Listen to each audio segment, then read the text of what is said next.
some of the things that we are going to see in here may not be specifically in the live site on the application. But you get the general flow of the application by going through this. So they will see this information where they have to fill out their last name and first name and the year that they're registering for, their email address, etc. So in this case, I am going to use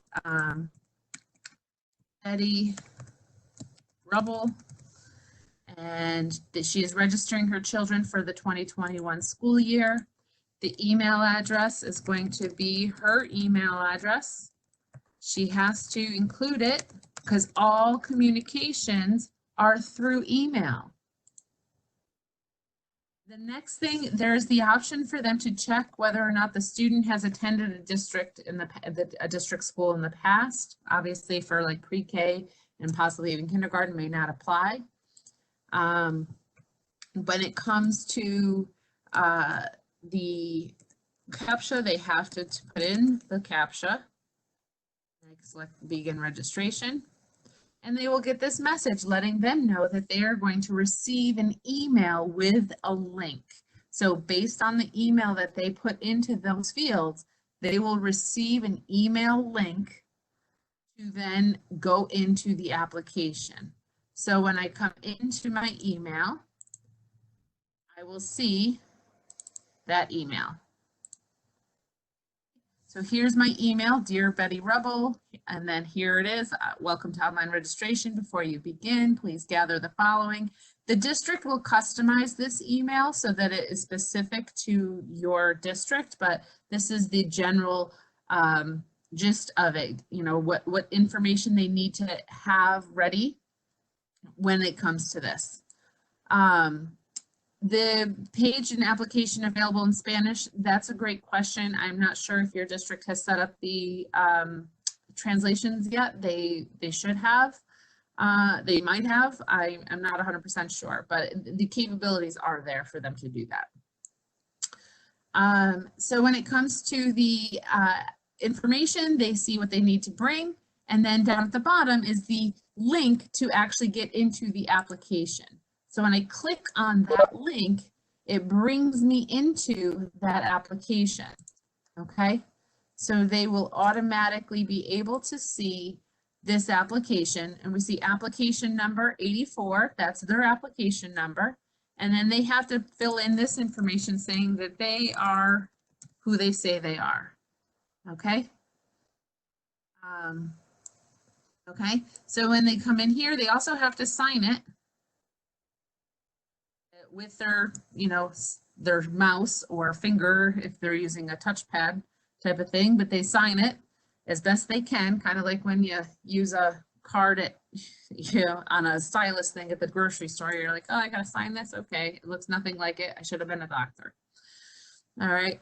Then you go into the household information. These are the instructions. And again, it lets them know what information they need to have available and ready to submit with the application, okay?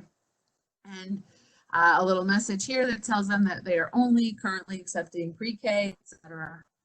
And then when we select begin online registration, it pulls them into the application. And they have all of the different sections of the application. And you'll see that these sections are grayed out, and that's because the parents cannot skip around. They have to go in the order that is laid out for them. So they will always have to go in this order. And they will not be able to move on. If they try to click next, it will let them know these are a required field. You have to have something in there. So if I type in something, I will then be able to click next to move on to the next one. When it comes to these streets, the street numbers, they start typing in, and then a list of streets that that exist in Infinite Campus for the city will be listed here. It will allow them to select those, or they can, and they will be filling it in, and it will automatically fill in all of that information. It will not stop them if the child is not of age. You will, when it comes to the date of birth, That'll be something that as a registrar and gatekeeper of information, you will be the one that will assign it a status of denied, and you can make a comment that it was, child is not yet of age. Upload utility bill is an option. So these are little upload options. So when it comes to the these, they can be made required. Anything that's red with an asterisk is a required field. Okay, so they have to have something in those fields when they do that. When I click on upload utility bill, they have to be able to upload a document, and that could just be a PDF or a JPEG of something. So if it's a utility bill, it could be a picture that they took with their phone of that utility bill. So when they grab that from their device, they can then upload it for you to be able to review. All right, same thing with any guardianship. I'll just do my examples that I have. Okay, upload. They will not be able to move on if anything that is, if anything is missing, they will not be able to click next if it's required. If it's considered required, they cannot click that next button. They have to click, not through OLR, with the option to be able to take a photo of the document, they have to use their phone to do that, and then they will have to find the file on their phone to do that. Okay. We click next. Then they have the option of marking whether or not they have a separate mailing address. So maybe they have a PO, they have a physical address where they live, but they receive their mail at a PO box. They can indicate that through this. Okay, and then they click save and continue, and they move on from the household area to the parent guardian area. And when they get to the parent guardian area, they will see this message: please add any parent or guardian, including yourself, in this area. When they click OK, because they were the person who started the application, their first and last name are going to appear here. Then the gender, they have to fill in their gender. Just, mark whether or not they live at the address that they provided in the household area. And then they click on next, and they fill in their contact information. Okay, so when it comes to their contact information, they fill in anything that pertains to their, contact information. The email is pulling directly from when they first started the login of into the application. And it automatically defaults to having all of the contact preferences checked. Okay, they would have to deselect them to remove them. And then when they click save and continue, that will save their record and show it as complete. And they can add a new parent or guardian if they need to. So if they need to add a new one, like Barney Rubble is the parent, the father. Okay, and he lives there, or if he does not live there, if they do not live together, the parent filling out the application has the option to either say, I will not provide an address for this parent, or to provide an address for that parent, and then it will allow them to make it a secondary household if need be. Okay, but if the parent lives with the family, then we would keep that checked so it shows that they are all part of one household. Okay, we click on next, and then we fill in Barney's information, Dad's information. Okay, and we put in that information here. We click save and continue, and now we have the parent and guardians in the system. Once we have the parents and guardians in, they would click on the save and continue, and they go to the emergency contacts, and it lets them know in an emergency, if you can't get in touch with a parent, then you contact these people. So when we click on add new emergency contact, it will remind them, please enter emergency contacts, do not enter parents or guardians. So when it comes to that, they have to put somebody else in here. So I'm going to put in Wilma Flintstone. Okay, and she's my she's the emergency contact. Here's her cell phone. Okay. And when it comes to where she lives at, 1 Venus Court, J. And I'm just going to click on save and continue. And then if I try to save and continue, it'll give me a little message saying that the district requires at least 2 emergency contacts. So I can't continue on to the next section of the application until I add another emergency contact. So I go on to the next section of the application until I add another emergency contact. So I'm going to add Fred Flintstone.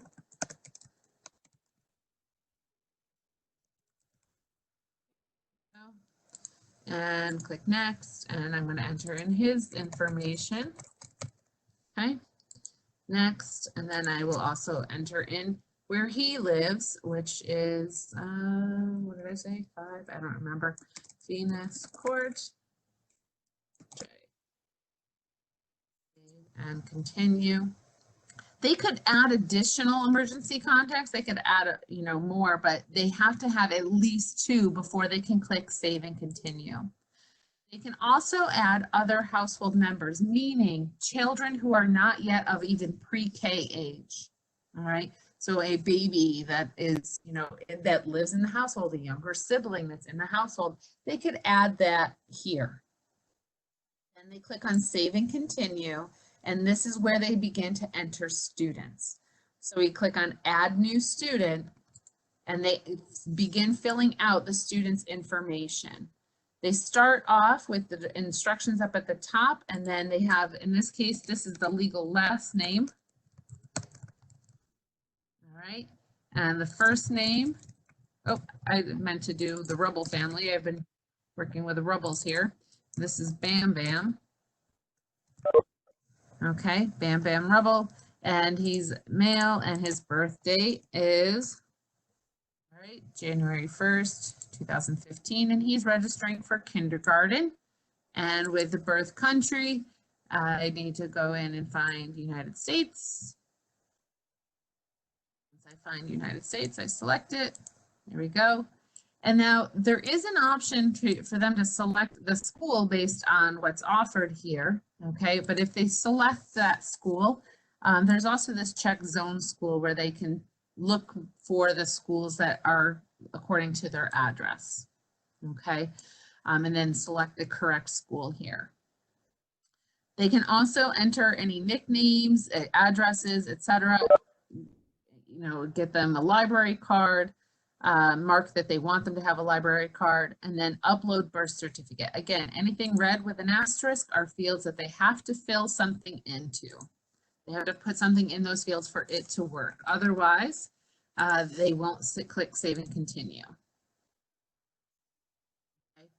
And they can indicate whether or not there's medications or not. If the parent selects the wrong school, you as the gatekeepers of information can select the correct school, and then in the email comments when we go through the processing, you can notify them of the correct school. So you are gatekeepers. They can pick what they can pick from that list, but you are the gatekeepers of the information. So you have the last say. When it comes to the primary care provider, they can fill in that information as well. So we say, Dr. Feelgood. That's, there we go. And then upload immunization records. We can say upload their immunizations. They have to have immunizations. And then we click on next. And then they have the housing question. Is the student homeless? Is the student not homeless? If the student is homeless, they select what the placement is. If they are not homeless, they don't select that. We click on next. Then it's the language questionnaire. They would have to go in and select anything that is required, but they will probably fill it in for all of them. So I'm going to just do that really quickly through there, and then determine if they need ESL services or have received them. And then they pick out their race, ethnicity, and then they might go through here and say, okay, we are, Asian and Black and Latino, and we select next. And then we go into our student services. Do they have an IEP? If they mark yes, that doesn't make anything else required, but they do have an option to upload documentation. Same thing for a 504 or gifted and talented services. Okay, they can upload documentation for that. It's not required though, because if they mark no, then we can, they don't have to have it on there. Okay. Then they identify the parent's information. When it comes to their relationship to the student, we say Betty Rubble is the mother, and she should be marked as the guardian. She should receive mail and be given access to the portal and receive messenger messages. Contact sequence: in the event of an emergency, when should Betty be called? When it comes to Bam Bam, she should be called first. And then we say Barney, he's the father.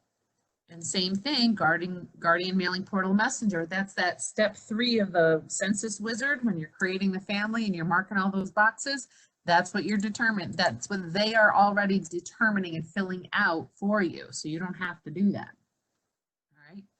And then when they establish the sequence, notice that when I go to do the sequencing for these relationships here, I can't pick 1 and 2. 1 and 2 have been selected already. So when I pick 3 and I come in here to do the next person, I can't pick 1, 2, or 3 because those have already been selected. The manual, note that's a really good question. With online registration, you will still need to manually enter the enrollments and any information pertaining to enrollment. And you may need to, and immunizations definitely would still need to be manually entered. But as it pertains to creating households and families and addresses, that will be handled for you. This system will do that for you. Okay. So then I go into the next the next tab. I've got the prior care tab, and I determine, you know, what they had for, you know, prior care. And then we click on next, and then the release agreements, whether or not they give permission, the technology policy link, etc. And then they have to sign off on the application again. And we then click save and continue. And they have now filled in all of the information for that student. And if they are registering another student, they can click on add new student to do that. And then they would go through all of those same pleats again for that new student. But if they're only registering the one, they would click on save and continue. That is the option for them to do the electronic signature. That's the end right there. That last pleat, that is their electronic signature.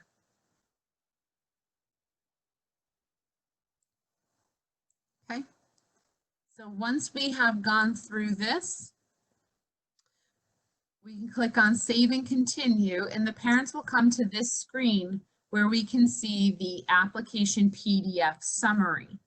This is the view that the parents will have. Once they click submit, they won't be able to go back in and change any of their questions.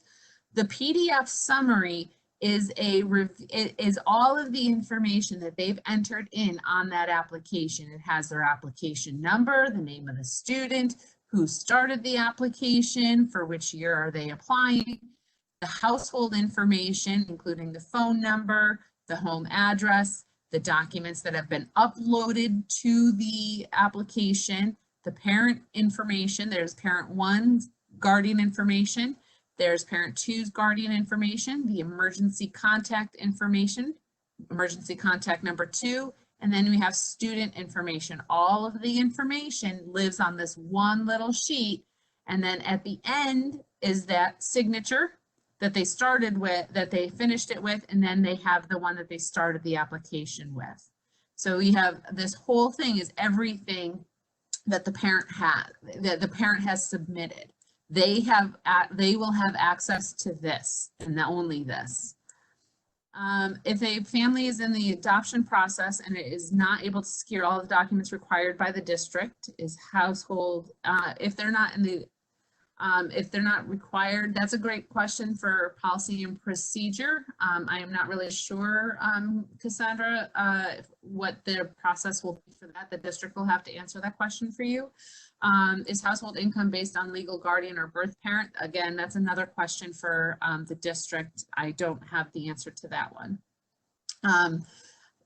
So they'll type their name, but it will appear as a signature. No, they have to use their, when it comes to the signature, they are using their mouse of their computer or the trackpad of their computer, or if they are on their phone, and they have a touch screen phone, then they can use their finger on their touch screen, iPad, whatever device that they're using.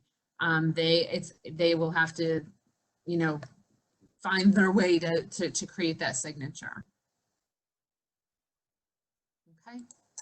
So all of this lives on the PDF. This is what the parents have access to. Once they click submit, they cannot go back in to any of these other places and click in there and change it. They will have only that PDF summary left.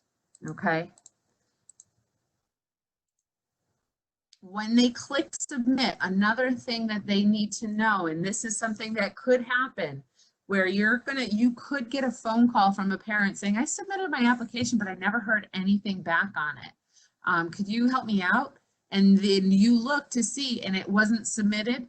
It's likely because when they clicked submit, they didn't wait for, after this, they click confirm, they have to wait for this confirmation screen. Sometimes it can take a few seconds for this screen to appear. If they close the window before this confirmation page appears, then their application will not have been submitted. Okay, so that's something that they have to be aware of.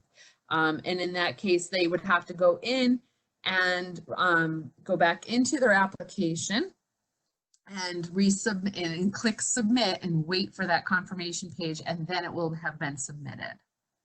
Okay. But until then, it will not be. So now the only thing they have view of is that PDF summary of the application.